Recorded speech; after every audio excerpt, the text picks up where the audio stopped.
আম ভর্তা ভীষণ মজা, কার কার পছন্দ অবশ্যই কমেন্ট বক্সে জানাবেন। আদর আজকে প্রথম আম ভর্তা করবে। তো আজকে অনেক আম নিয়ে আসছি বাসা থেকে। কি মজা।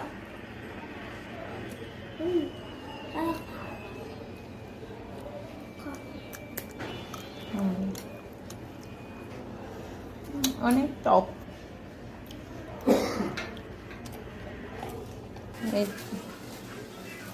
কি দিচ্ছ এগুলা? চিনি। চিনি দিয়ে আম ভর্তা করবা? হ্যাঁ।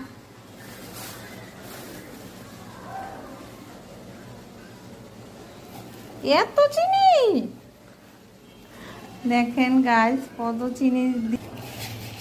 আম মাখা কে কে খাবেন চলে আসুন। আদর আম মাখতেছে, ভর্তা করেতেছে, চেটকিয়ে। ওহ ইয়ামি হবে আদর। হ্যাঁ কেমন হবে?